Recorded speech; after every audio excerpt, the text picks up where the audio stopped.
Hey everyone, this week's topic is what we choose when there are trans-inclusive gender options on surveys or websites or anything that might be asking that.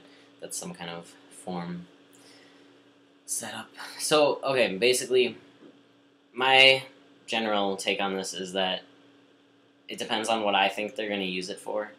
And if they're not, also, aside from this, if they're not inclusive, I typically put that in a comment box later on in a survey.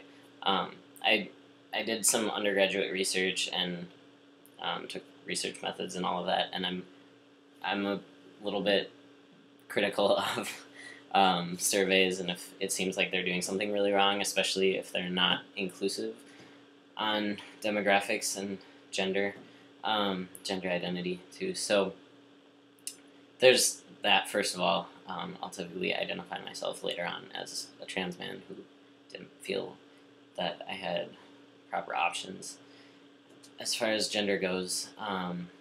But if they are inclusive, I feel like there are typically two types. They're very inclusive, typically because they're doing research around trans identities, in which case I'd usually pick trans man or something to that effect.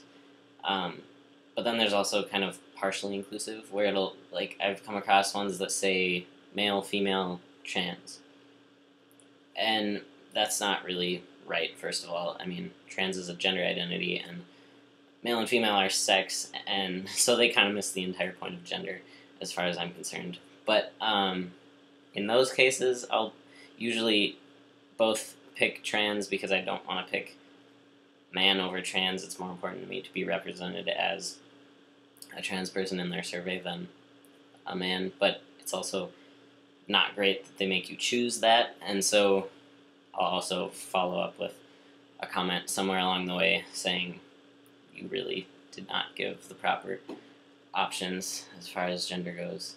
Yeah, that's basically my take on that. I could probably talk a lot more about it because I get a little bit critical of survey options like that.